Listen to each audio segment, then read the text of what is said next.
Today's Tuesday, January 30th. We've got one more day left to go in January, and then January's over, which I can hardly believe. Now, you might notice that Krista's missing again. Krista will return to the Level 1 News after we review the missing text messages. I swear I heard my phone text message sound go off, but there was nothing.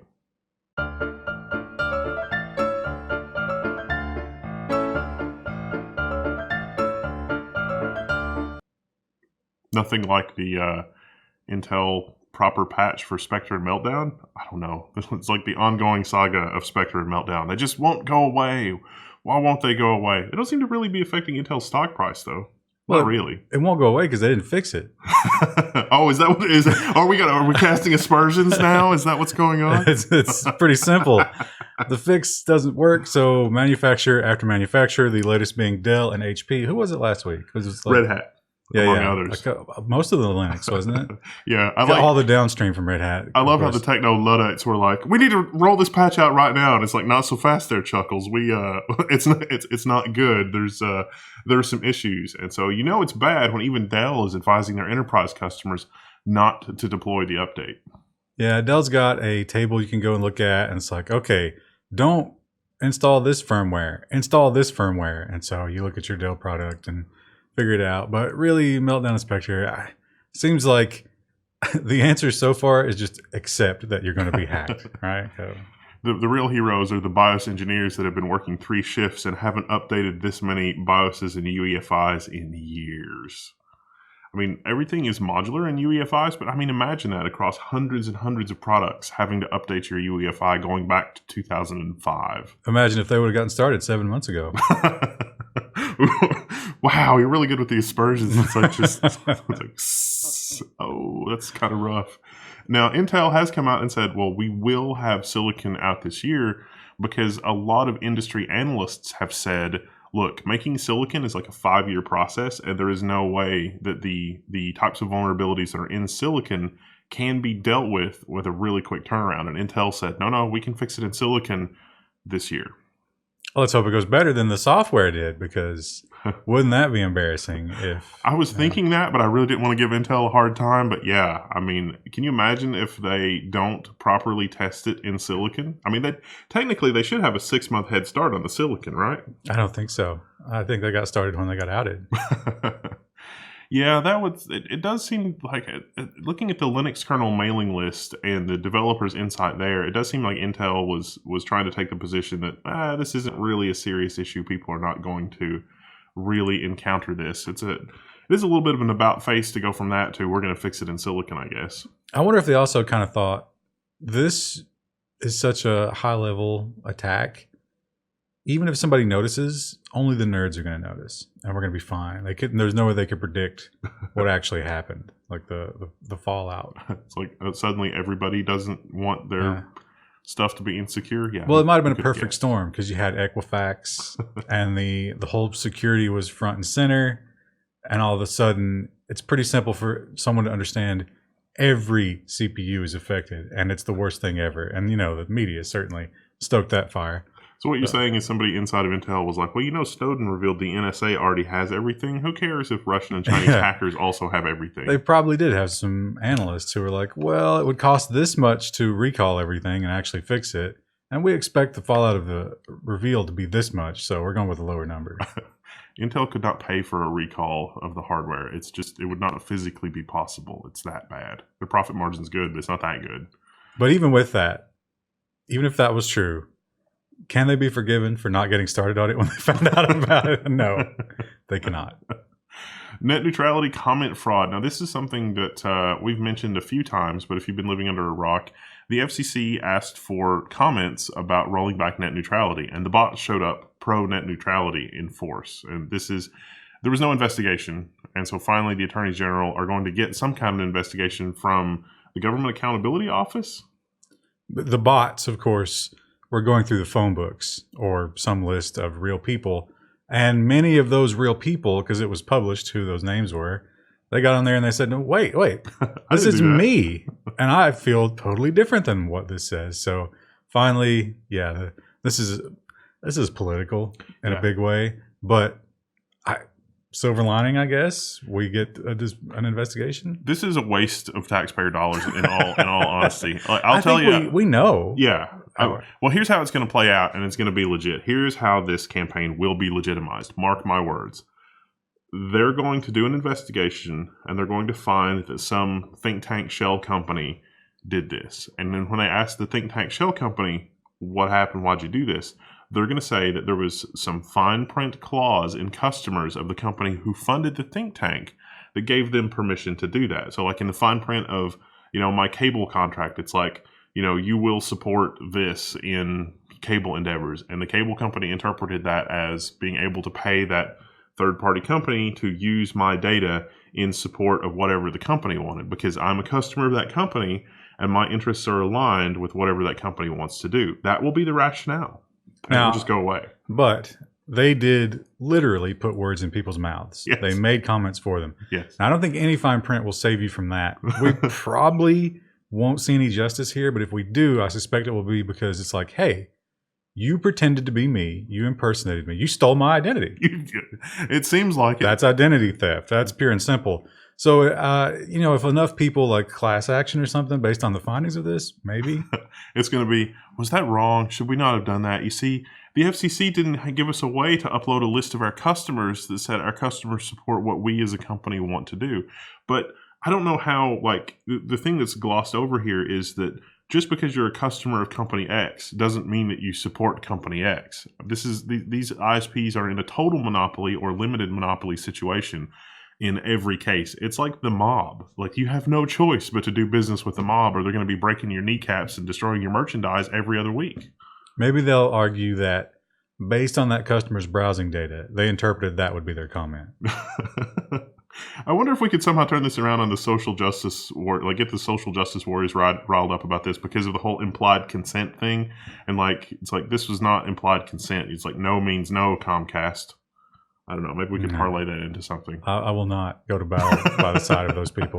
Sorry. AT&T calls for net neutrality laws after fighting to end FCC rules. So this one is a real head scratcher. And if the super cynical among you are like, they're up to no good, you would be right. Well, if the sentient among you, because nobody believes this, they're calling for this Internet Bill of Rights, which, of course, if you look in the actual text of the thing, is AT&T gets to do whatever they want. It's a red herring, and don't buy it for a millisecond. AT&T gets to do whatever they want and can run roughshod over state and local regulations. Yeah, right. That's the key. The key with this law is preventing state and local municipalities, government organizations, from interfering with any kind of telecommunications service. That's disturbing. Really, really disturbing. It's like I don't know. It's disguised as some kind of interstate commerce thing. Like, they're using a lot of the same language with interstate commerce, but it's about communication, and so I think something has been lost in translation. Well, something has been, liquid papered over in translation. In other news, Washington State has a bill that would make it illegal to sell electronics that don't have easily replaceable batteries. So in Washington State, they were looking at the whole iPhone, battery debacle, and they were saying, well, we're working on this whole third-party right to repair situation. Why don't we start with replaceable batteries? Because that seems reasonable. Yeah, a couple of states have done this, but Washington has gone specifically after the battery part of it. So their argument is, iPhone, for example, of course, the iPhone, battery gate, the shut off part of their battery stuff. The argument for Washington is, this is ridiculous because you're saying that you're slowing it down because the battery is too slow, yet you glue the battery into the device. So that should not be allowed. And so they want to go as far as electronics cannot be sold with a battery that can't be replaced. Now, I don't know. I think there are some situations where, I guess that's good. There are definitely some small form factors where it would be onerous to expect them to make a quote unquote easily replaceable battery, I think.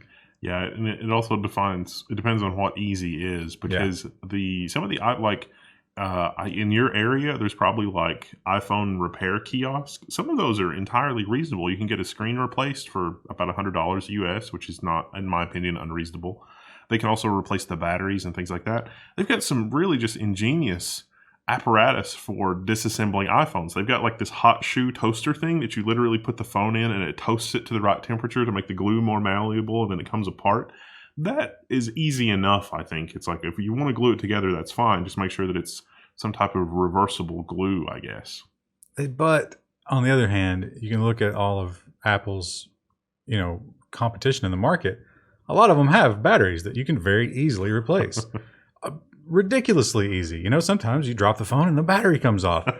And so, that argument sort of pales when you start looking at that. But the market should decide that. Stop buying iPhones. You don't like what they're doing? Don't buy their product. In other follow-up news, remember the British teen who was able to impersonate the CIA intelligence director? I think we reported on this. The court case, I think, is over at this point, and there's a nice summary of this here. So he was 15 at the time that he impersonated the CIA director. This has been going through the court system for like 3 years. And it wasn't just the CIA director. He impersonated several high-ranking people. Oh, yeah, the deputy director as well. Because he kept running into little roadblocks. Like they mentioned one of them, he didn't know the name of the first pet. So that stopped him. Like that. So he had to social engineer another Verizon. Was it Verizon? I think it was Verizon. Yeah. And so, but at every step of the way, he would get stopped by something and simply social engineer another person, impersonate another person, and eventually got exactly what he wanted.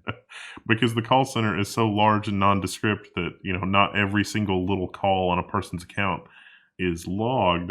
So you can call in. I think at one point he was even impersonating a Verizon employee. So like you would do a 3-way call with another person and be like, I'm so-and-so on call center or whatever. And then, it's like, this person's authenticated. What do we do? It's funny. And this is from a YouTube comment. So of course, to say take it with a grain of salt is the biggest understatement I've ever made. But somebody did comment on our YouTube comments when we were talking about the ISP stuff and like why the government is willing to let this horrible customer service and bad things happen. And he said they had a list of accounts that were related to people in government. And when a call came in and you identified it was someone in government, they got like immediate high level help. You did whatever they needed you to do. You made sure their service was perfect. So I wonder if maybe that factored into it a little bit. It's like, oh yeah, it's like, oh, he's on the list. He must not be annoyed by lack of access to it. This man supersedes the reminder, the security questions. So give him whatever he wants. Is it believable that a doddering old fool has forgotten the name of his first pet and access to his email that is the director of the free world's, So, yeah, well, the spying apparatus of the free world.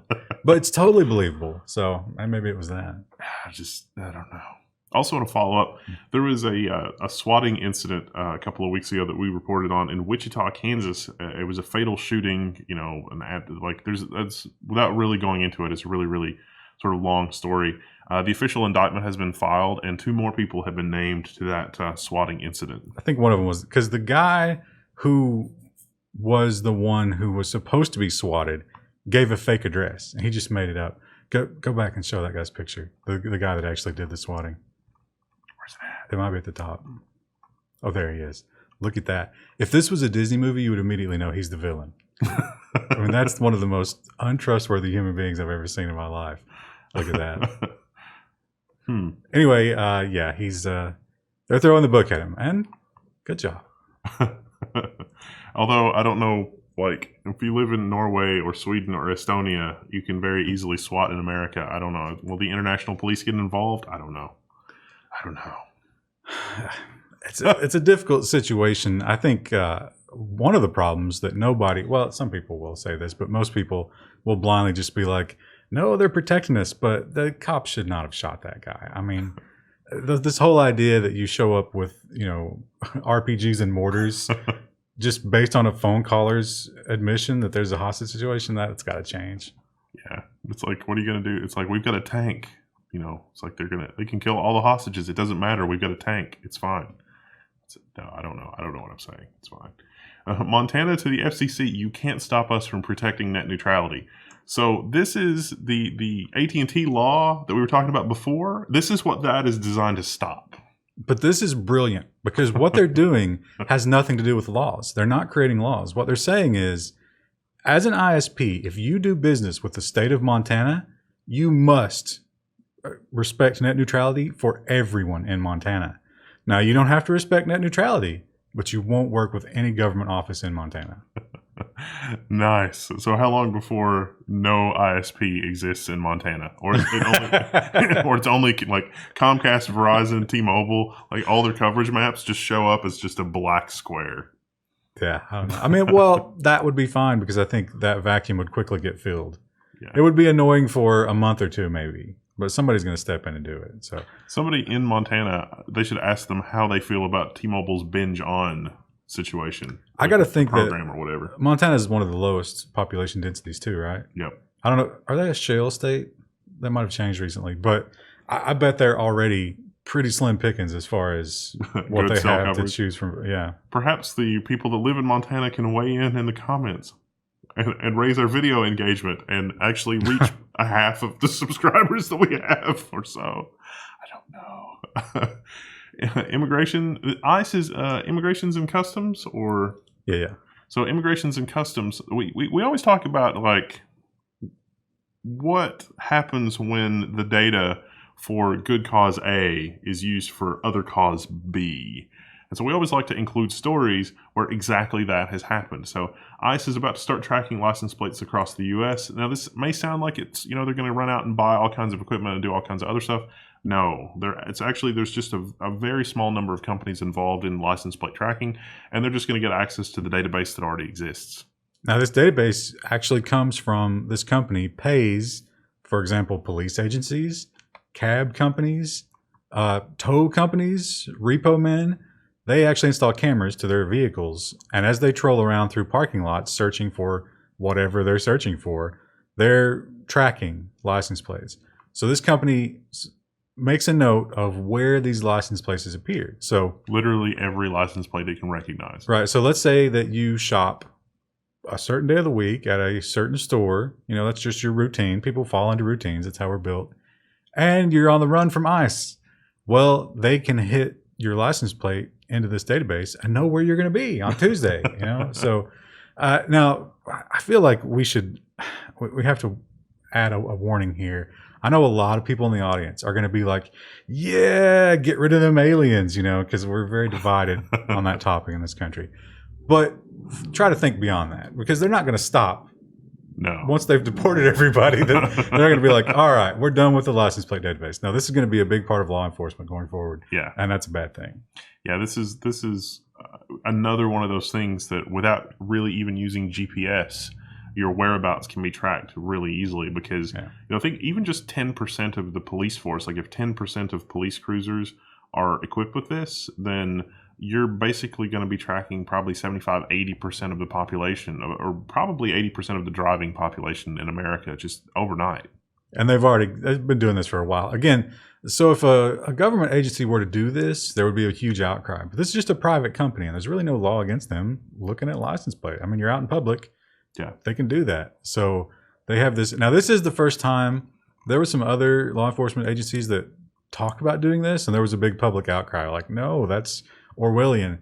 Well, this is the first time a major agency has actually done this. Well, I read about this in a couple different places, and I seem to recall one of the articles saying that they got some sort of approval, like judicial approval, to do this, because it's like, would it be constitutional to use this? Does this like, if we actually apprehend somebody using this database, is that case going to be thrown out? Because if they obtain the evidence illegally, we have this thing in America called the fruit of the poison tree, and so if you get the evidence illegally, then you got to throw out the court case, theoretically. Yeah. So, but I think this will fly. Yeah, so, I think so too. Especially, again, considering this is an immigration issue, and immigration is a big deal, and a lot of people want to see it enforced. So they will overlook these horrible things because, hey, our team's winning. Now, a couple of months ago, we reported on the FCC forming an advisory committee for broadband in cities and how that would work and that sort of thing. And how it was just stuffed with they were stacking the deck. Industry insiders. Well, the San Jose mayor, who was on the committee, has quit the advisory committee. It played out pretty much like we predicted. Yeah. He says, what was his exact quote? It was like, they're dealing them a very favorable hand when it comes to the ISPs. Now, of course, this guy is going to be up for re-election. This could be a political move, but he's definitely not wrong.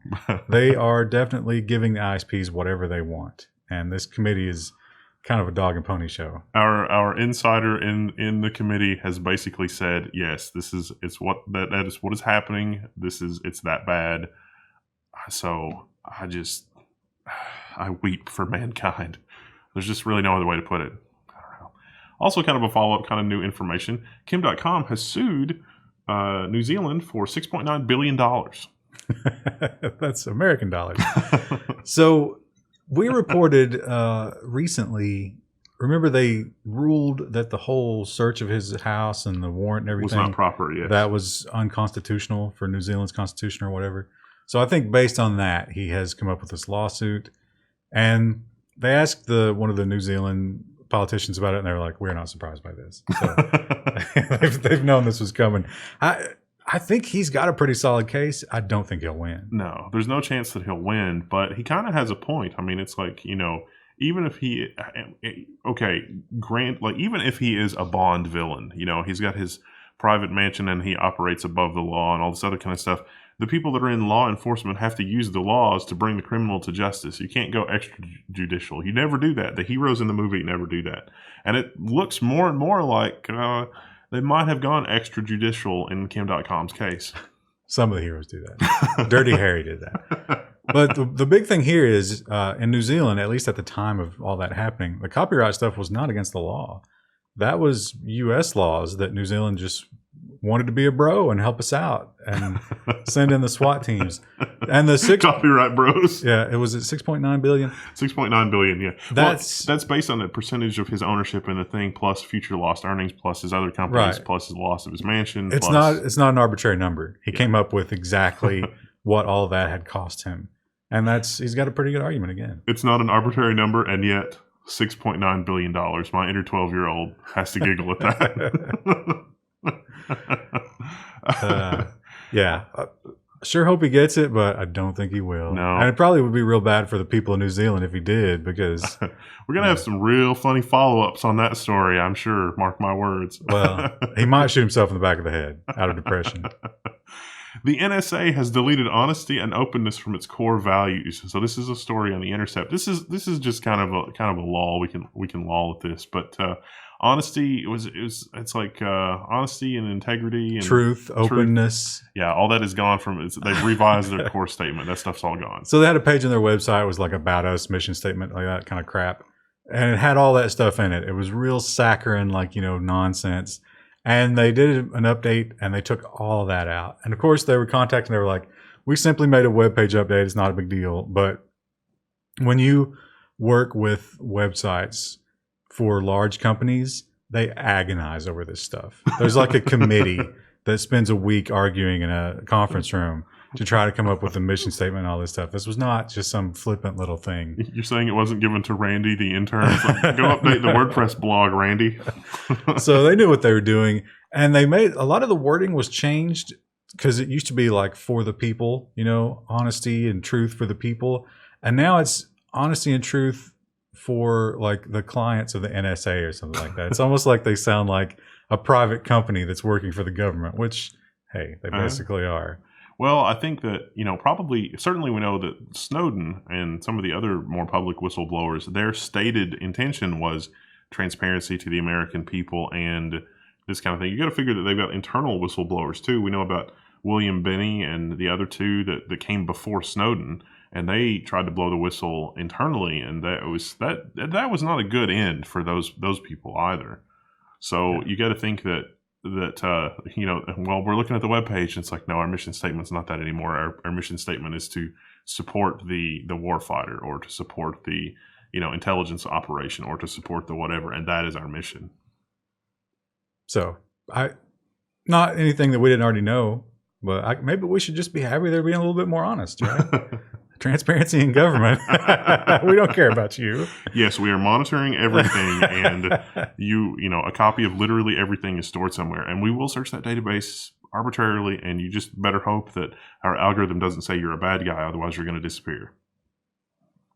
The EU has fined Qualcomm $1.23 billion for paying Apple to use its chips. So I had a hard time believing that Qualcomm actually paid Apple. Well, they admitted it was discounts. Yeah, so it's the lawsuit between Qualcomm and Apple is starting to make a lot more sense now as well. Yeah, I mean, of course, you don't want to be on Apple's side or Qualcomm's side. It's like, the giant bullies fighting each other. But if I say to you, hey, use my chips exclusively, because that's going to be real high volume, and I know it is, and I'm going to give you a volume discount. Doesn't seem unreasonable. Isn't that the Walmart business model? Sam's Club. That's the Sam's Club business model, where you're going to buy 3 years of toilet paper at once in exchange for a discount. No, Walmart does that with their or with their providers as well, yeah. So it's like, hey, you want to be on Team Walmart? We're gonna get. They actually do it in the opposite. It's like, we're gonna pay you less for this, but you're gonna be in every store in 1 billion countries. And I've got a brilliant idea. So we're gonna found a company, and you approach the company. We'll call it Phone Outfitters Limited or something, and you pay them $3,000 right now, and they give you the next 3 flagship iPhones. So you get a discount, but you got to pay for it. Right but with the price inflation of the iPhone, we might take a bath on that one.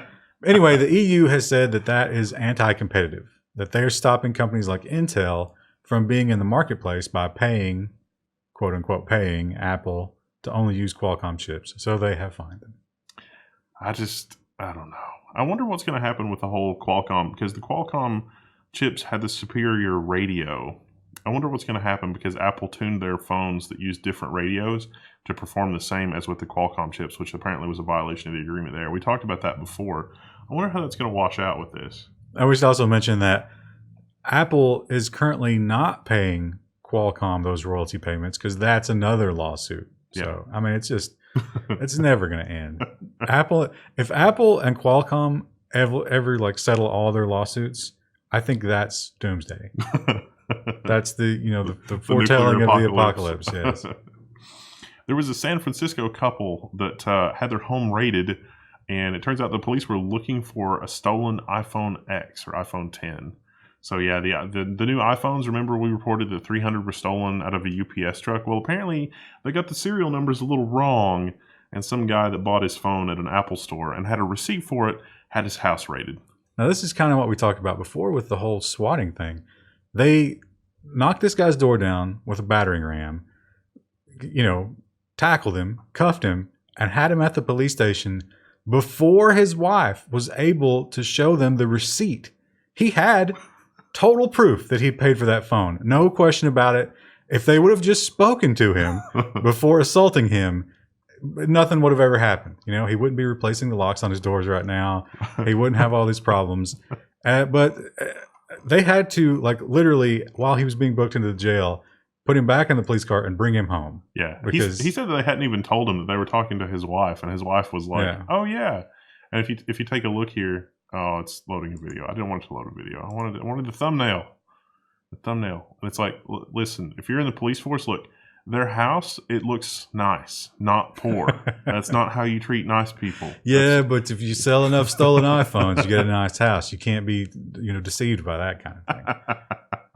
Yes, I was joking for those of you, it's just, I don't know. But they even got the serial number wrong. The article also goes on to describe that the police report says that they were looking for 3 burly black men, and this was apparently a shorter Hispanic guy or something like that. Also, iPhone X is worth $1,000? Yeah. Is that grand theft? Yeah, that would be a felony. So I guess you take the SWAT team to a grand theft, but I don't know. Well, I think it was that he was using. So I mean, I don't think it's even reasonable to assume that he was the thief, because could have been resold. Yeah. So I mean, it's just again, it's like, where did you buy your iPhone? Do you have a receipt? even if, because I guarantee, like, there wasn't, Apple knows there's going to be, like, if the phones are turned on, they're going to be hitting cell towers, and they know. And so, like, if some of the stolen iPhones activated at that address, that's going to, but if it's just the one stolen, it's just, this type of police response is uncalled for and really bad.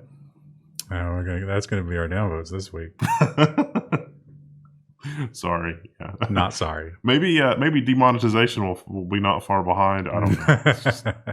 I don't know. Theresa May is switching gears a little bit. The UK Prime Minister Theresa May is asking the nerds to come up with magic crypto backdoors. Now, she, of course, did not use the words magic crypto backdoors, but we in the know will always refer to these types of requests as Luddite magic crypto backdoors.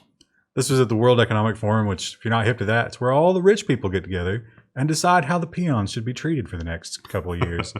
And so she's reaching out and saying, hey, come up with this encryption that the government can have a backdoor to that won't create a security risk in any other way, which, of course, everybody knows is not possible, except for Theresa May and everybody else at World Economic Forum. No, I refuse to accept that it takes more energy to put into nuclear fusion than you get out of it. You must keep working. No, it's like this technology does not currently exist.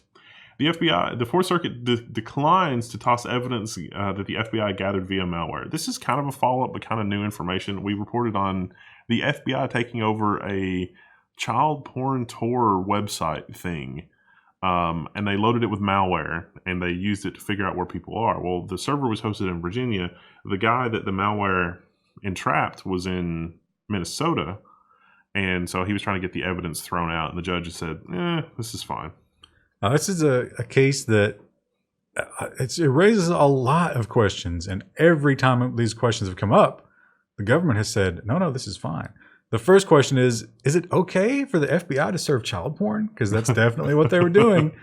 And is that not entrapment? And is it okay for a judge to sign a warrant that affects essentially the entire country, even the world, maybe? A local judge in local wherever. And is this evidence admissible in court, even though, it kind of twists into unrecognizability, the whole warrant idea, the rule of jurisdiction, and the answer has been yes every time. So yeah, there you go. Now, of course, it's child porn, and it is difficult to argue for the child pornographers. But again, like to the ICE thing, you got to look past who's on the other side of this case and just look at like what this means for everybody once the precedent is set. I think it would have been more reasonable I don't think there's any defense for hosting child porn. There's not, like, you could have some fake files where like you try to download it and it's not what you thought. Maybe, but then I guess then you couldn't run it for months. Yeah, because they ran it for a long time. Sorry, I mean that somehow seems worse than the other thing. But when whoever gets infected with malware, it seems like that the law enforcement apparatus in Virginia should get in contact with the law enforcement apparatus in Minnesota, and that should be like a joint effort kind of thing. There's probably less chance of corruption that way, at least. I don't know. I think in law enforcement, one of the biggest like gold stars that you can put on your chest is I broke up a child porn ring, because it's such an emotional thing.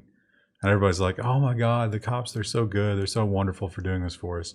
And so that outweighs these pesky constitutional rights.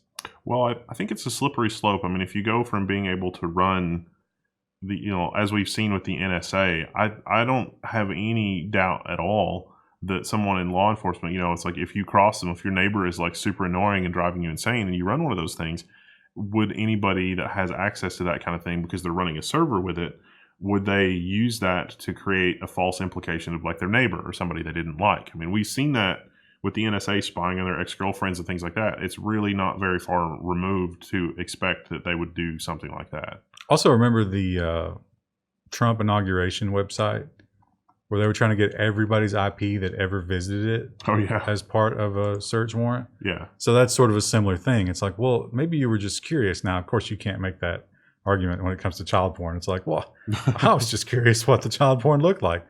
But this, it's when you say slippery slope, this is going to happen to other people, and it's going to be much more mundane circumstances. It would be real easy for like those gamers that we were reading about that did the SWAT thing for them to sort of weaponize the, that kind of material online. And if that kind of material is so toxic and you knew it was tracked so well by the enforcement apparatus, you could have somebody, instead of, doing a SWAT, they could deploy that kind of material on somebody else's machine and watch as the chaos ensues. And that would be terrible. Yeah. And I mean, definitely the security agencies have never done that to get rid of people they don't like. Now, earlier we were talking about consent being buried deep in your contract agreement with your ISP, which is probably what will happen with the whole FCC net neutrality comments things. And it's like, that seems really unlikely. That will never happen. It's like, well, it turns out there's a similar consent that is buried deep inside sales agreements with cars, and a lot of manufacturers are using it to track drivers. Now, of course, you got those OnStar. What's the other one called? The GPS services. But you think, well, you know what? My car had that available, but I didn't take that option. Well, guess what? You just bought the car. The hardware is still in there, and it's still tracking what you're doing and reporting. So, like data, like where you go and the car stops, that's a data point. And you start up and you go to someplace else, that's a data point.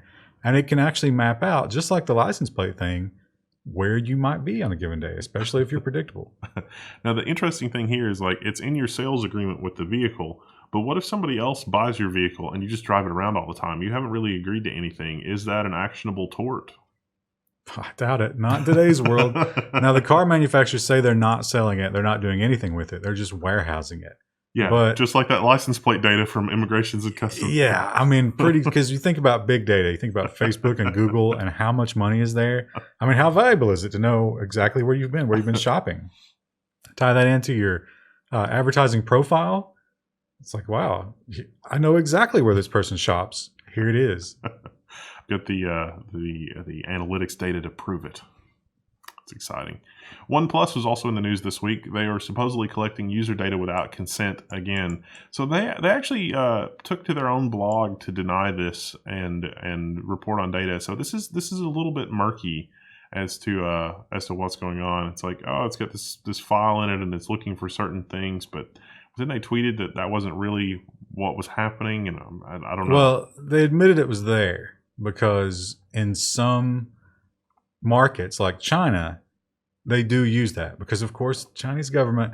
If you say certain things, it was funny. It was bad words.txt, but it was like political names, like names of offices of politics. So OnePlus in China, if it thinks you're talking about a certain subject, it's logging that. And that's legal because that's what the Chinese government wants. Now, they claim in the other markets, it's there, but it's dormant. So this is the clipboard, by the way, that we're talking about. Of course, because copying things to the clipboard should be like a thing. It's like OnePlus reached out to BGR to say that the claim the clipboard app is sending user data to a server is false, and the code is entirely inactive in the open beta for Oxygen OS. The company says that no user data is sent to any server without consent, except China, I guess. Well, they go on to say it's like the OS for China, the folder exists to fill out what data not to upload. I like that the beta for us is called oxygen and the beta for China is called hydrogen. When you put hydrogen and oxygen together, bad things happen. Like fire, I don't know. So Crooks have created 28 fake ad agencies to disguise massive malvertising campaigns. So you may have seen this reported as ads being run on YouTube to mine cryptocurrency. Well, it's not just YouTube. It's pretty much anywhere Google AdSense is served. So what they did, of course, companies like Google, they have that automated. Remember we saw like how easy it was. People were buying racist ads and stuff like that. Well, it's just a little self-serve system. And it's really... You can do a lot with it. You can get those tags and everything, but there's so many ads going through there. They can't really police it. No. So what's going on here is they're creating fake LinkedIn profiles and companies and, like web pages, making them look real so that they pass a cursory examination. Yeah, this is not anything new really. And the criminals seem to have automated this to a large extent. So Google, for their part of it, says that these types of things are caught within a couple of hours. So You can run, the Malvertising ad campaign for about 2 hours. But this has actually been going on for weeks. It's just this continuous sort of lather, rinse, repeat cycle for fake ad agencies getting ads. And it doesn't seem like any traction has been made on the Google side of things to stem the tide from the automation. So it takes the Crooks less than 2 hours to do this, apparently.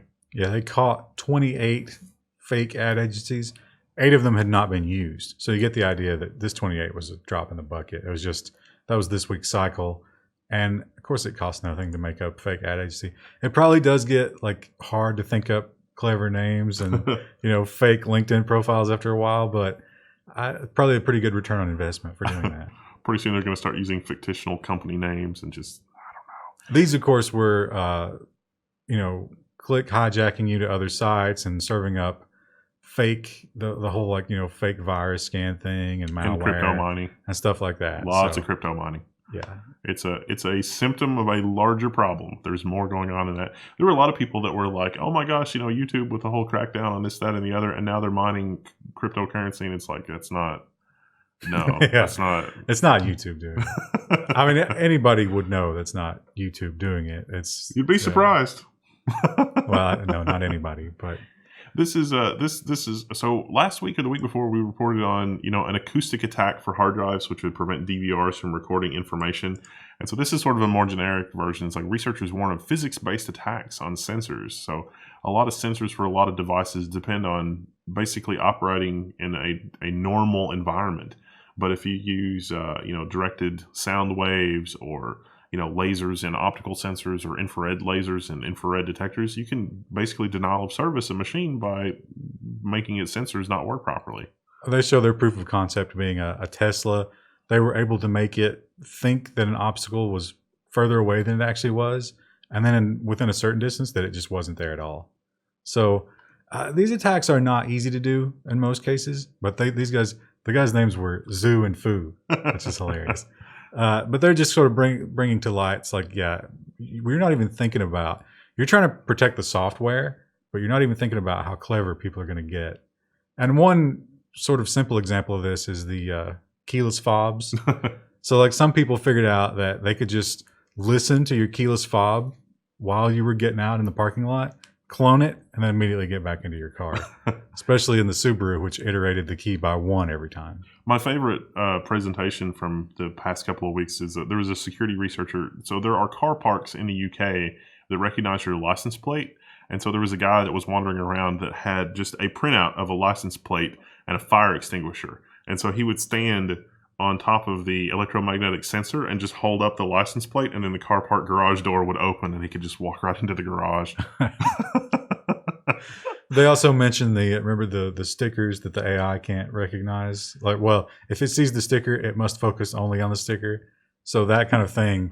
We're going into this Internet of Things, self-driving everything, and weird stuff like that is going to happen, and we need to be more mindful of it. Whoever thought you could have a buffer overflow in a sticker? It's amazing. What a time to be alive. It's a brave new world. Former employees say that Lyft staffers have spied on the passengers. So yeah, that's spooky. The people running the technology doing things they shouldn't. It's a common theme for this program. So this, everybody, of course, that Lyft is recording your destination and arrivals and all that stuff. But the scary thing here is that a lot of people in the organization had access to it. Yeah. And they talk about, the whistleblower here talks about how it was sort of addictive. It's like, oh, just look up your friend, look up your ex-girlfriend. What are these people up to? And there was no oversight to whether or not that happened. You know what else doesn't have any privacy at all besides the Lyft stuff? That's Tinder. Tinder apparently doesn't have encryption. So if you're, at a coffee shop or whatever and you're swiping up a storm, anybody in the coffee shop can see what you're doing on Tinder, which is probably bad. Now, it does encrypt the calls to the various functions when you do a thing, but it doesn't encrypt the images. So they can pluck the images from if they're on the same network as you. But this research company figured out how many bytes went into each thing. So like swipe left was a certain number of bytes, swipe right was a certain number of bytes, a match was a certain number of bytes. So they actually built a little app where you can just, on any, if you're on a network, like you say at Starbucks, you can sit and watch what's happening on someone's Tinder and how they're responding to each person. How long is it before this is added to one of those Linux security distros so that you've got just an easy point and click install? You're just sitting. Oh man, if I ran a coffee shop, it would be great. We could get a 40-inch TV and put it on the wall and hook up the application and have that be one of the little things that it rotates between. So like you get an ad for like, the brie tort of the day, and then the next screen is like, here are the number of people that are on Tinder inside the coffee shop right now, and here's what all they've swiped. That would be kind of funny. You definitely get sued, but it would be hilarious. Not actually going to do that. It's fine. Cloud computing. Now hospitals can keep confidential patient records in the public cloud. What could possibly go wrong? Now, this is in the UK, not the US. So I'm sure it's coming soon. And they do say that this is sort of anonymized data. But remember we were talking about that, I can't remember what kind of database it was, but it was anonymized. But Chris Christie. So the governor of New Jersey, somebody ferreted out his medical records from the anonymization, and he's like, oh, it's that bad? They're like, yeah, it's that bad. But they figured out there was something like 500,000 columns in each row. So it's like, it was so specific to you as a human being. Your name not being there meant nothing. And so they've decided that's going to go on the cloud. Now, the other thing that they warned about is if the internet goes down, there is no backup on site. If there's no internet, they can't get to your medical records in the hospital. Seems like they should cache at least, the drugs you're allergic to or something. I wonder if that's... they got to store something locally. I don't know. But of course... fast forward, I don't know how long it's going to take, but this is going to get leaked, and people are going to be real upset. This is going to go really bad when the CTO or the CIO of the National Healthcare Service of Britain or the UK or wherever issues the challenge to hackers that is like, okay, we don't have any local equipment anymore. Let's see you crypto that. And then just the entire, like, everything just goes completely offline and they have no information at all. Or think about this. They're going to get that data, quickly de-anonymize it, and we're going to find out that some high-level politician's on Wellbutrin. And that's going to destroy their campaign. Tesla employees say to expect more Model 3 delays, citing inexperienced workers, manual assembly of batteries. And I read this article, and it seems like a lot of doom and gloom. They're talking about how the batteries aren't being put together correctly, and Tesla apparently borrowed a bunch of employees from Toshiba, their partner in the battery, Panasonic, their partner in the Gigafactory. Yeah, Gigafactory, but battery assembly, because apparently that's hard to do manually. The other stuff is like you can bolt the batteries together manually, and that's not really a big deal, but assembling the packs requires some kind of precision. Yeah, if the cells touch, then that could be, it's electronics. It's a crossed wire. You can't have it. So they're saying that it's being sloppily done by hand, and there's not enough quality control. Tesla does admit that the quality control people are just like hired from an agency. That's kind of scary. Yeah. But they say they go through extensive training. And you're right. It does seem like this is sort of like a Tesla hit piece. But CNBC, maybe, aren't they associated with GM somehow? Well, I think it's a little bit hedging your bets. I think that this article will be published, and invariably, because of the nature of lithium-ion technology, there will be some type of catastrophic battery failure on some Model 3 at some point in the future. And then so it's going to be like, well, here's the article where somebody inside the company was trying to blow the whistle. And it's just that the nature of lithium ion is that you're going to have a battery that explodes every now and then. That's just lithium ion. Now, one of the big problems is Musk himself, because he makes a lot of claims. More often than not, he doesn't hit those claims. And so, the financial world will eat you alive if you make predictions and don't fail to meet them. But he seems to be doing fine anyway, so who knows? How would you like it if your insurance company charged you more because you were a Luddite? Well, Admiral, a car insurer, is doing just that. You use Hotmail, well, you're going to pay more for car insurance. I think this was a UK company. I think it was like £34 more. Yeah, one of their Britain's 31 biggest car insurers. Wow, that's just... So yeah, they have a lot of things. If you don't know about car insurance, I'm sure you do. Your address, your age, a lot of things go into what you pay more than just your car. And this company actually, they did the numbers. Probably one of those AIs, don't you think? Because like the AI predictor figured out that people with Hotmail email addresses get into a lot of car accidents. Oh, everything was just coming at me so fast. What do you think about people with AOL addresses? Ugh, that seems like that should be at least 60 pounds higher. At least. I wonder what the well, it would be, is AOL available in Britain? I don't know. Oh, that's a good question. I mean, I guess it is, maybe. Probably. But, wow, if you ran into somebody in Britain that was not an expat that had an AOL address, you got to wonder what their problem is. Like, there's some kind of damage there. But yeah, if you are a customer of that company, get yourself a Gmail account. Save some money. Amazon Go is finally a go. A sensor-infused store opens to the public on Monday with no checkout lines. The only thing I saw about this was when Linus bought pads, which we will not mention. Except you just mentioned it. So they've been, this is ahead of schedule. It's like 6 months ahead of schedule, right? Yeah, so they've figured out how to use surveillance and scales and stuff like that. You just walk in, you scan your phone. The sensors in the ceiling are slightly disturbing. But one story I saw about this, there was a yogurt company, and people were like, I got out without paying for my yogurt. I got the yogurt for free. But it was just sort of a campaign from the yogurt company. It was like, no, that's just on us today. So that's a cool and interesting way of doing coupons. It's just like randomly you don't get charged for something. Although I think most people wouldn't notice that, maybe. Yeah, if you're getting a lot, maybe they put up little signs or something. How long until we've got like OLED signs and it's like, welcome, Bob. Based on your medical history, I can give you a free rebate for this yogurt, but I'm going to charge you $3 extra if you eat a candy bar because you could stand to lose a few pounds. You know what drives me crazy about Meijer, and I'll call them out on it. They got that little coupon printer there, and they know who you are by your credit card number. So they print like coupons related to what you might like. It takes like 2 minutes sometimes for all those stupid coupons to print. It's holding up the line. And that's what this store is all about. No lines. You just go in, you get what you want, you walk out, and there's no delay at all. I have to admit that the description sounds really posh because they were talking about like the number of employees. It's like there's a greeter, there's somebody to check your ID if you're buying, wine or other alcohol. And then other than that, there were just the chefs that custom prepare a meal in the back. And it was like, whoa.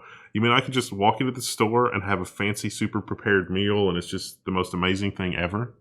I think they make those, Amazon's got their own like Blue Apron type thing. I think you can get those like already made for you there as well. Wow. So you could like try one. You could choose between getting it to prepare yourself or just having the chef having made it along with all the other deli stuff. I, for one, welcome our new AI overlords. I like the idea of it. Now, the bad thing about this is, for sure, your entire grocery shopping experience is being broken down in big data. Like not just what you bought, but how long did it take you to choose your fiber supplement? Did you obsess over the fiber supplement? Did you remove from something? Right, yeah. They'll have a nickname for people who put things back habitually. Like, are you that guy? How do we advertise to that guy? Are you a rush shopper? Do you pick the brightest color thing on the, it's going to be incredible, the amount of Big Brother, but I'm almost willing to make that trade to not have to stand in line. Wow. I'm thinking about the next level stuff. I mean, they could install next level surveillance where it's like, let's check that guy's blood pressure and heartbeat. And it's like, oh, we saw the ad and it's, Save 10% off your order by wearing this armband for your shopping experience. And then they can see what excites you. Like, yeah. Oh, look, he saw the rotisserie chickens and it spiked up, a couple of beats per second. This is getting increasingly dystopian. I mean, we could come up with a whole novel series on this. Maybe we should open our own store like this. Just go full Orwell on the whole thing. Well, there was a grocery chain, Wegmans, and I don't know if they still do this, but I was in a Wegmans a few years ago, and they had like a whole custom chef thing, and it was like, I don't know what. It was like, what kind of food do you like? It was like this, and it was like, you should try this, and this, and they basically just put it all together for me, and it was like $8, and it was one of the best meals that I'd had forever. You could do that in the app. Yeah. I mean, I like that future, but it's also a little bit scary. Because we should mention that it's not your normal Amazon site, or you have to download a new app called Amazon Go, but that does link with your Amazon account and uses the same payment details and everything. But that's what gets you into this. So they know who you are as you're roaming around, and you can't just, now someone could. I guess there's a passcode, but if you put the passcode in and someone hits you over the head with a wine bottle and swipe your phone, maybe they could shop as you. Although the cameras might be able to tell. The cameras, I would expect to be so high resolution, the police would have no problem finding your assailant. Yeah. Wow. I don't know. Switching gears a little bit to hardware news, amid the graphics card shortage on both Team Red and Team Green, Nvidia has suggested limits on graphics cards orders, maybe limiting each purchaser to just buying 2, so you could do SLI or something like that, or other such limitations. A lot of physical, like brick and mortar retailers, at least here in the U.S., Fry's and Micro Center are 2 of the big ones. They've already implemented policies like this probably over a year ago, where if you buy more than 2 graphics cards, the graphics card suddenly costs $10,000. Just crazy stuff like that. Now, I think from NVIDIA, though, you got to think NVIDIA, AMD, they are feeling real good about this. As a company, the fact that you just have to make it and it's already sold, you don't have to market it. You don't have to make a deal with idiot YouTubers, pizza rolls or Doritos or Mountain Dew. None of that. It's already just put it out there and somebody immediately buys it. That's not something they hate. I think NVIDIA is just sort of like passing the buck here. They're like, hey, retailers, you should do something about this because we love gamers. Meanwhile, they're just like, yes, we'll take your crypto mining dollars. Yes, yes. At least until the shortage is over, you should limit it to 2. I think it's just as much production as it is supply. Like there's an appetite for the supply, but I think there's also production problems because the Bitcoin people are just buying up all the silicon production they can, because why not? Kind of a follow-up, kind of new information, loot boxes. Loot boxes, we talk about loot boxes a lot. Washington State is thinking about dealing with them in law. They've got a couple of different ideas. Some people see them as gambling. We, of course, did a video on that. We have our sort of own opinion on loot boxes and how it should be, but it looks like the legislature is going to get involved one way or the other. Well, this is the just introduced bills. This is like, the infancy of a law. So you don't really know how much steam is behind this right now. But yeah, I'm against this. So here's an example. When a law gets put on the books, it never gets revoked. They almost never get rid of laws. That's not something that happens. And down the road, it can get weird because you can enforce a law that you don't need anymore. And I'll give you a great example that happened this week. It's not tech related, but Meijer in Wisconsin, the regulators have come down on them for not charging enough for dog food or school supplies. Now, there were some Depression era laws about not cutting prices below a certain amount. And Meijer is now getting in trouble for selling you super cheap dog food. But why? Because it's a law. At some point, somebody thought it made sense, and I think that's what this would lead to.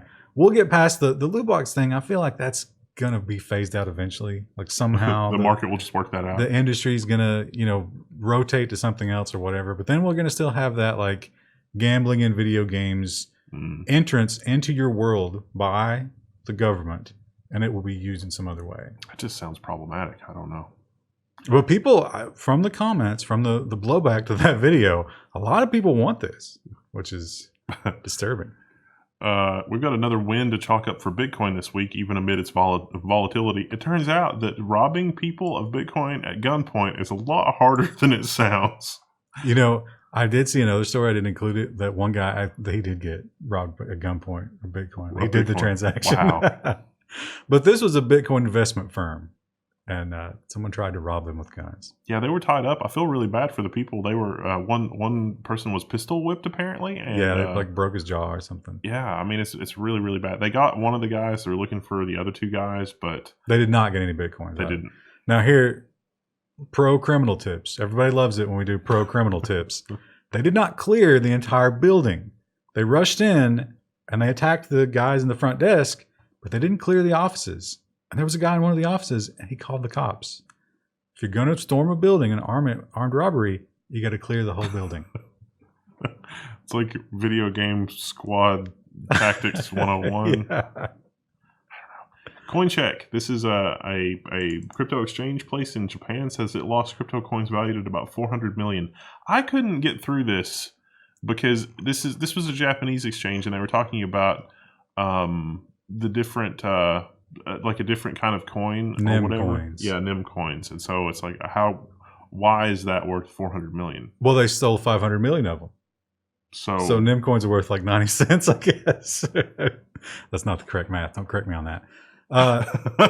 But yeah, they didn't get any Bitcoin. They got these 500 million NIM coins. And That was a big deal. I mean, it's still $500 million. Is this but see, I don't think it would be, because if the criminals liquidated all that at once, it's going to be a lot less than $500 million. It's like the Doge. It's like the Dogecoin guys say they got robbed, but then all of a sudden, there's a huge supply of Dogecoin. It's going to be worth less than nothing. Well, but I don't think it was just this. Like, this company was holding them on behalf of other people. Oh, okay. So it's still gone.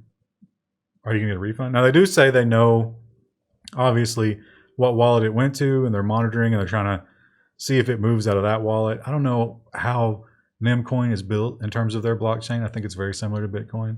But I also don't know how easy it would be to stop that from being actually turned back into real currency.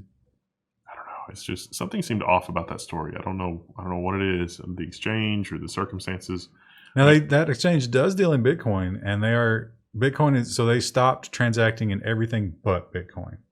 So they've stopped all their altcoin transactions, but they are still dealing in Bitcoin.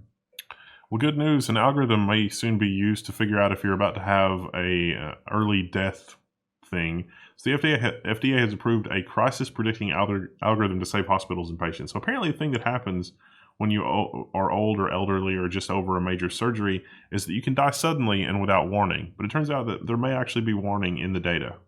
Yeah, so this is for people who are already being monitored for everything. So when you're in one of these hospital beds, they've got, your heart rate, your blood pressure, your temperature, all these various little, you walk into somebody who's just gotten over surgery, all the little telemetry things are there.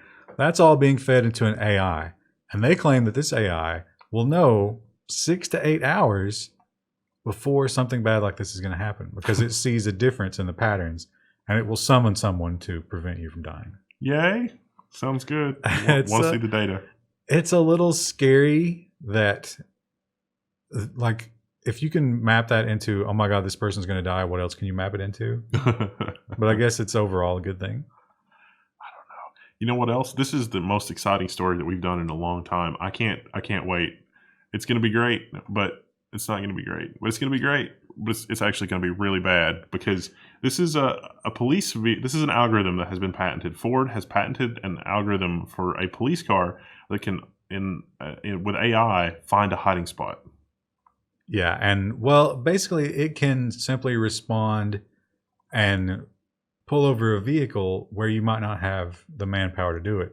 Now, the terrifying example that they gave here was a camera on a stoplight and a pressure pad in the road, which is pretty common. A lot of places have those. So that if you run a red light and you think, oh, got away with that one. No, you didn't. Because the autonomous police car is on its way to apprehend you for running that red light. So I think that somebody needs to contact whoever the current day Glenn Larson is, and we need another buddy cop show with the car and a police officer, like a modern Knight Rider using AI or something like that. I don't know. How about a really corrupt, plays outside the rules cop who gets partnered up with the AI car that is by the book, and he has to try to deal with that. And it's it's Michael, you're breaking the law. This is not allowed. This is not within my programming. And it's you've got to leap beyond your programming. But by the end of the movie, his loose tactics actually save a lot of lives. So the AI is learning, and it's maybe we should ignore the regulations. Movie. It's going to be a TV series. It's going to be my ticket to retirement. It's going to be great. Oh, Lord. This is the world's first graphical AI interface. So it sounds really grandiose. It is, in fact, just an interface for a flowchart. Yeah, they built, we talk about neural nets and machine learning, and there's all these different kinds of AI. You can really break it down into the image processing stuff. And so this sort of just gives you, they call it a honeycomb layout. So you can take things like natural language interpretation and image recognition and, so the learning routines like you would for a video game, and lay these out in a pattern and link them together with input and output in a visual way. I would have to play with it before passing judgment on it. Maybe this is the future of interfacing with really complicated AI to make things a little bit easier. I mean, maybe not. I don't know. It strikes me more of a press release piece now than something that's actually functional. But we'll wait to see what's actually built with this. Like you ever you see somebody who tries to put a game made with RPG Maker on Steam? Yeah. I think it's going to be like that. Like, the AI version of that. You get kind of close. You get maybe 70% of the way there, but that last 30% is a lot of the experience. So probably not going to work out too great. There was also a Tesla auto. We got a lot of Tesla news this week. There was a Tesla autopilot crash that made the news. It was an autopilot car crashed into a parked fire truck. It was a pretty bad collision, really. The car 65 miles an hour. The car was on autopilot, and the driver was not paying attention at all. But more importantly, the autopilot didn't recognize that there was a fire truck in the road. So there'd been a motorcycle accident, and the fire truck was there responding to the motorcycle accident, which you would expect it to do. And the Tesla autopilot did not see that, did not expect it. Now, this guy, of course, it's his fault because Tesla says autopilot is not autonomous. You must be paying attention. And certainly moving at 65 miles an hour on an otherwise empty road, because there couldn't have been any cars between him and the fire truck, you would notice a fire truck. They make them bright red for a reason. And just smashed right into it. So it is amazing nobody was hurt, though. That does say something for the Tesla crash. Safety, yeah. So what you're saying is that, the Tesla autopilot system also does not qualify as, say, a designated driver, because a Tesla owner has attempted to say that, well, I was using autopilot, so I'm not actually drunk. Yeah, that didn't work. Now, in case you don't know, riding lawnmowers, horses, horse and buggy, all of these things, there's case law. You cannot drive them drunk. No. You can't drive anything drunk. Even a horse that knows the way home is not allowed. Which is kind of like an autopilot Tesla, actually probably better. But now they do talk about when we do get to the level 5 automation, the laws on the books are still going to say that you can't be driving that car. Now, you might be able to get in the passenger seat, but I don't know. I don't know how that would work. Who's driving? It's like, that's Randy in the call center that's driving me home. It's like a remote piloted vehicle? And then who gets the ticket in that case? Would the local traffic infraction be delivered to India for the guy who was keeping an eye on the car driving the thing? I mean, how could you prove that the guy in India? Because it's going to be weeks later. How do you know if he was inebriated at the time? Yeah, I mean, it's just like we need you to step out of the car to do like a blood test, and it's like, sir, I'm on the other side of the planet. Oh, this story was pretty cool. So. Racing motorcycles at faster than 200 kilometers an hour is a little problematic and insanely dangerous for human pilots. So here's a robot that kind of works like a human that can pilot motorcycles, and it does pretty well at that. Now, this guy is actually, his ass is bolted to the seat. That's the one thing. Otherwise, his foot is working the gears. His little hands are working the clutch and the throttle. So this is not a self-driving motorcycle. This is a little man that you attach to a motorcycle who drives it. The motorcycle is unmodified. That was key. Yeah. Just a production motorcycle. Of course, it's like a super speed, powerful motorcycle.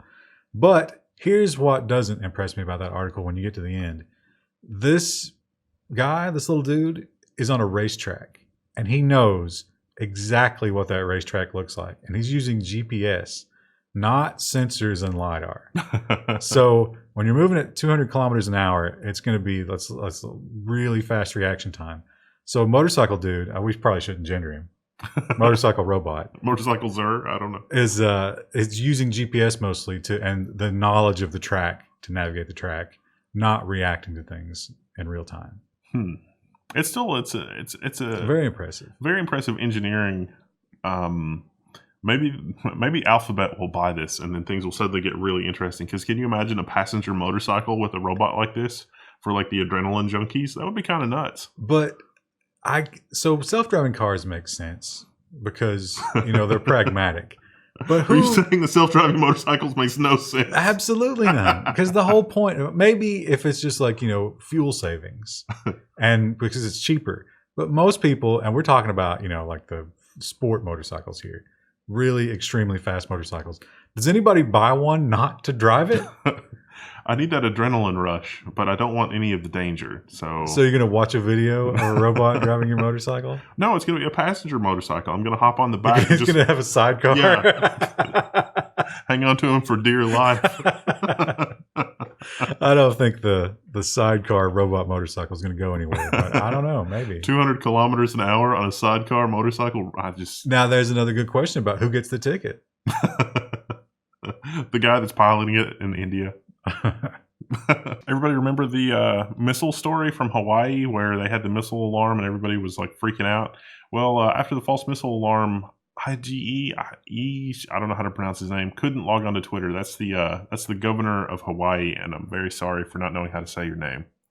But the bigger thing there is, should we really be looking to Twitter for our emergency management announcements? I'm sure that if the world descends into nuclear war, Twitter will be the first place that is announced.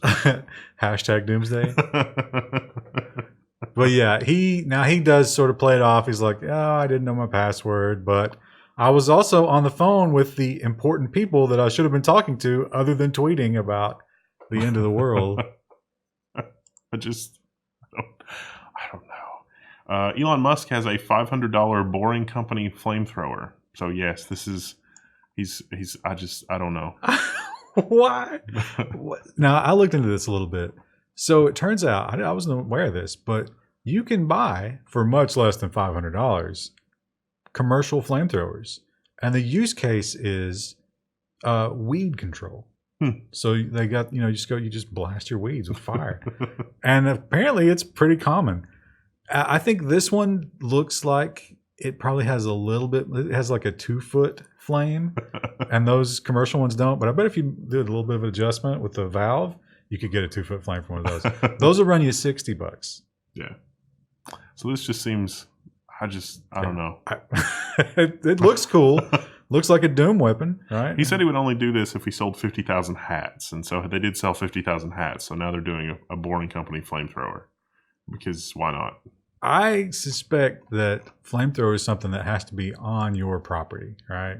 Probably. And it can't, like, if that's not a trash burning day, if you live in rural areas, they will actually designate, it's like, you can burn trash today. It's not too dry. So how many times do you think forest fires are going to get started by the boring company flamethrower? Also, it uses a little bitty tank. I wonder how much flame time you get out of that little tiny tank. I like this tweet. It was obviously no one should buy this product unless you like fun. The other thing, astronauts eating poop. That's what this story is about. So the headline is, microbes may help astronauts transform human waste into food. And so it's like, yeah, that's sort of the natural cycle of things, isn't it? I mean, it's like I've grown some things in my day. It's like you put poop on the ground and let plants grow out of the poop, and you have plants. I mean, it seems like a thing. Usually not human waste. Don't do that. But the idea here is you introduce microbes into the human waste to break it down, and then you introduce other microbes that turn those microbes into a sort of a nutrient paste. They described it as being similar to Vegemite. So it really is. For those of you that enjoy Vegemite, enjoy that mental picture. It really is poop into a tube, wait, shake, put more stuff, add more microbes, shake vigorously, and wait, and then eat contents of tube. Maybe. I mean, there's going to be like, in 2040, there's going to be like an Apollo 14 movie with the 2040 equivalent of Tom Hanks. And like the character is going to really struggle with eating his own poop. That's going to be the thing. Now, of course, you made the obvious. It's like, well, isn't this just plants? But they talk about how hydroponic systems are water intensive. And that's what makes it a problem for deep space. Because you're going to waste all that water for the plant's going to grow. You're not going to eat all the plant's parts. So you lose water in that endeavor. You don't lose water in this. And it's you do have to heat it, but you figure you could do that with, the waste heat from the rest of the space. From the nuclear reactor that's giving you radiation poisoning. No, I think hauling lots and lots of water into space is probably the key to space travel, because It makes a great insulator against radiation. Really, honestly, the only problem with radiation or with water in space is that it will sublimate to a gas pretty easily. If you could keep it from floating away, surrounding your spacecraft with 10 or 15 feet of ice is probably really good because it'll cut down the radiation, it'll cut down the microparticles. Water is cheap and easy to deal with. It can be controlled. I mean, it just seems like that would be a good idea. I don't know. It's fine. Yeah, well, of course, our astronauts are already drinking their own urine, so it seems like a logical step. Grumpy Cat has won a $710,000 copyright lawsuit. Memes have rights to. This is fascinating. So apparently a company bought the right to the Grumpachino, a Grumpy Cat coffee cappuccino. They bought the right to use his little face, which is very iconic at this point. Only in that one context. Right, yeah. They bought it for one drink, and they went kind of crazy with it. They used it in their advertising. They used it for other drinks. And Grumpy Cat Limited, which is a corporation, which is hilarious, didn't like it, and they started a lawsuit in 2015, and they have won. Wow. It was a jury trial, too, which is just... I don't know. Man, imagine how hilarious it would being on that jury and getting to watch videos of Grumpy Cat.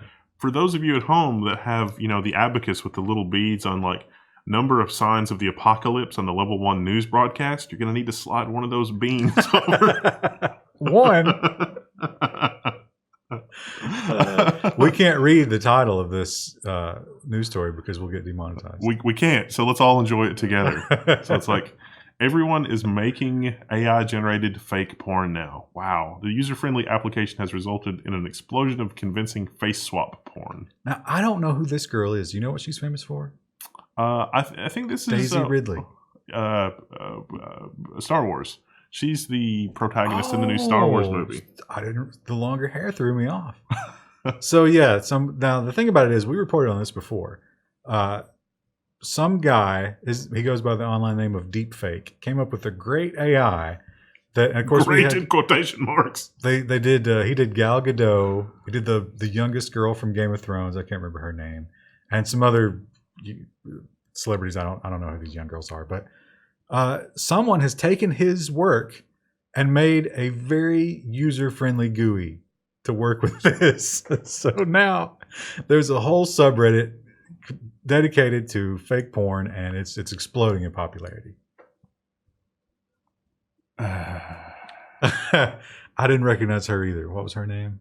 I'm not sure. Or is that the same one? That might be the original on the top. Looks like the original girl, the actual porn actress. Oh, maybe. I don't know. I don't. I mean, this is, and of course, they're not just doing porn. They're doing like there's something gone terribly wrong.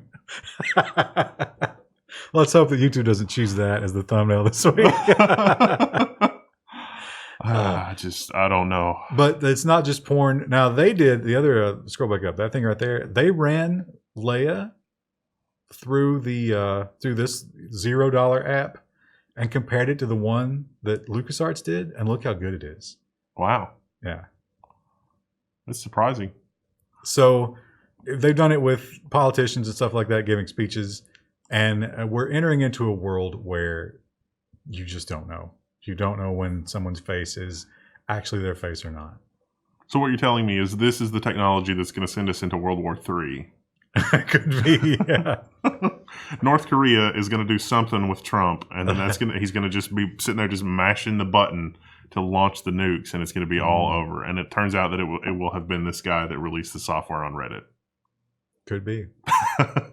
Well, that explains why the Doomsday Clock just ticked closer to midnight. Yes, the Doomsday Clock has actually clicked closer to midnight. If you're not familiar with the Doomsday Clock, it's been since like 1953.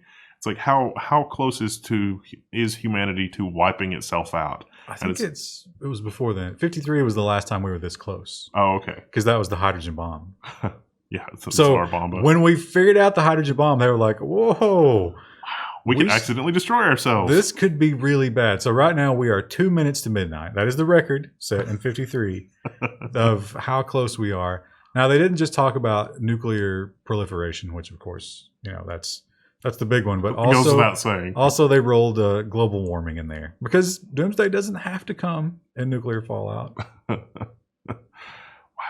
This is really, really bad.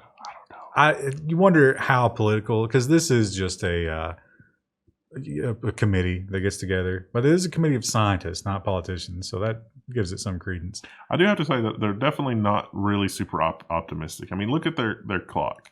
You couldn't possibly set it to anything but 15 minutes to midnight. See, I think 53 was where we are now. 79 was 70. I think 79 was the end of the Cold War.